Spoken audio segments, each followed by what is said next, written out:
अस्सलाम वालेकुम दोस्तों, वेलकम करते हैं आपको रिपेयरिंग टेक विद यासिर में एक नई वीडियो के साथ। अच्छा दोस्तों, आज की इस वीडियो में हम ये मुशाहिदा करेंगे कि गर्मियों में क्यों हमारा जो फ्रिज होता है ये एक तो कूलिंग कम कर जाता है और उसके अलावा भी हमारे बिजली का जो बिल है वो काफ़ी ज़्यादा आता है। तो आज मैं आपको कुछ ऐसे तजर्बे बताऊँगा, कुछ ऐसे एक्सपेरिमेंट बताऊँगा जिसकी वजह से आपका जो फ्रिज है वो कूलिंग भी मुतवातर करेगा और आपको बिजली के बिल पे भी बिल्कुल असर नहीं पड़ेगा, बिल्कुल 0 पॉइंट से भी कुछ कम असर पड़ेगा आपके बिजली के बिल पे भी। जैसे आपको मालूम है कि सर्दियों में तो हमारा फ्रिज इतना इस्तेमाल नहीं होता, वैसे ही काफ़ी ठंडक होती है, लेकिन जब गर्मियाँ शुरू हो जाती हैं तो हमारा फ्रिज मुतवातर चलना शुरू हो जाता है। और बाज़ औक़ात ये होता है कि हमारा जो कंप्रेसर होता है इसके अंदर एक ऑटो ट्रिप रिले लगी होती है, जिसको आप एक हीट सेंसर भी बोल सकते हैं। जब हमारा जो कंप्रेसर होता है मुतवातर चलते चलते गर्म हो जाता है तो ऑटोमेटिक वो ट्रिप कर जाता है। जब ठंडा होता है तो वो दोबारा चलना शुरू हो जाता है। तो क्योंकि जब वो मुसलसल इसी तरह ऑन ऑफ होता रहता है, एक तो इससे कंप्रेसर पर भी असर पड़ता है और दूसरा जो हमारा बिजली का बिल है वो भी काफ़ी ज़्यादा हो जाता है, सिर्फ इसी एक परेशानी की वजह से। आज की इस वीडियो में हम देखेंगे कि हम किस तरह हमारे कंप्रेसर को ठंडा रख सकते हैं और किस तरह बिजली के बिल को इसकी वजह से कम कर सकते हैं और किस तरह हम फ्रिज को बिल्कुल मुतवातर चलता हुआ जैसे सर्दियों में इस्तेमाल होता है वैसा ही कर सकते हैं। तो हमारे साथ रहिएगा दोस्तों, कंप्लीट वीडियो देखिएगा, इंशाल्लाह ताला आपको अच्छा लगेगा।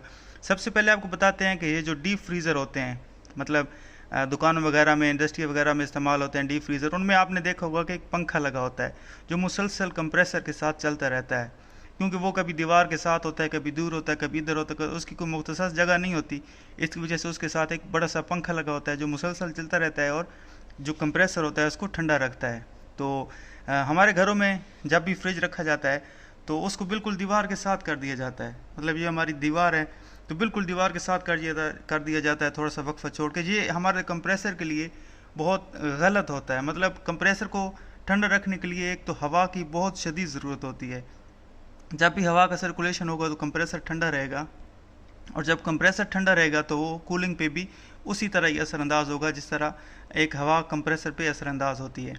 तो पहली बात जो मैंने आपको बताई कि जब भी फ्रिज को रखें तो इतना रखें कि वो दीवार से थोड़ा सा दूर हो, कम से कम 1 फीट का फासला हो दीवार के साथ। ये इंतहाई ज़रूरी है, कम से कम 1 फीट का फासला होना चाहिए। ज़्यादा हो तो वो तो ज़्यादा अच्छा है, लेकिन कम से कम 1 फीट का, बिल्कुल दीवार के साथ नहीं लगाएं क्योंकि वो कंप्रेसर को हवा नहीं लगेगी, ठीक है।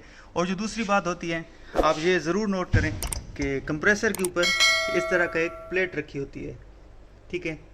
ये बिल्कुल कंप्रेसर के साथ फिक्स होती है और इसका ये जो एक कप्स है बिल्कुल कंप्रेसर के ऊपर फिक्स होता है। जैसे आप कोई टोपी सर पे पहनते हैं उसी तरह बिल्कुल ये भी कंप्रेसर के ऊपर एक टोपी है।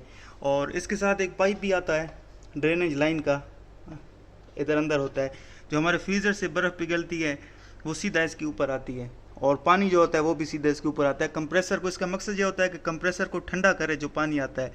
लेकिन गर्मियों में ये पानी भी, मतलब बार बार, क्यों, कंप्रेसर काफ़ी गर्म होता है तो पानी जब इसके ऊपर गिरता रहता है तो वो भी भाप बन के ख़त्म हो जाता है, इसको ठंडा करने के लिए काफ़ी नहीं होता। तो इसके लिए दोस्तों मैं एक छोटा सा जुगाड़ लेके आया हूँ आपके लिए, उम्मीद है आपको अच्छा लगेगा। तो आपको बताते हैं कि ये जो पंखे होते हैं, काफ़ी दोस्तों की नज़रों से गुजरे होंगे इस किस्म के पंखे। ये पावर सप्लाई में लगे होते हैं, कंप्यूटर की जो पुरानी पावर सप्लाई होती है उनमें लगे होते हैं। वैसे भी बाज़ार से ये वेल्डिंग मशीनों में लगे होते हैं, बाज़ार से आपको 50-100 से 150 रुपये में मिल जाएगा इजीली। ये डीसी वोल्टेज में भी होते हैं और एसी वोल्टेज में भी आपको आराम से मिल जाएंगे। जितना महंगा नहीं होता, 50 से 100 रुपये में या ज़्यादा से ज़्यादा 200 रुपये में आपको ये अच्छा सा पंखा मिल जाएगा, ठीक है। तो आपने क्या करना है कि जिस तरह ये मैंने अभी एक लकड़ी पे लगा लिया है, ठीक है।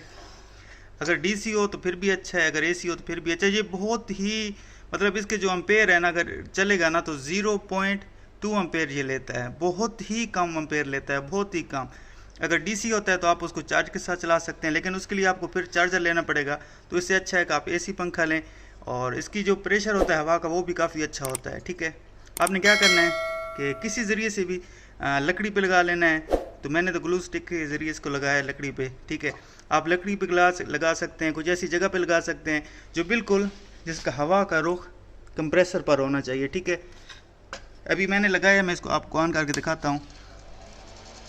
तो जिसकी हवा का रुख है ये कंप्रेसर पे है, आपको नज़र आ रहा होगा। तो ये जब कंप्रेसर पे मुसलसल पंखा आप मुसलसल भी इसको चला सकते हैं, कुछ टाइम के लिए भी चला सकते हैं। ये बिल्कुल बिजली को पूछता भी नहीं है, बहुत कम बिजली खाता है ये। ठीक है। एक 10 वाट के बल्ब से भी कम बिजली ये खाता है।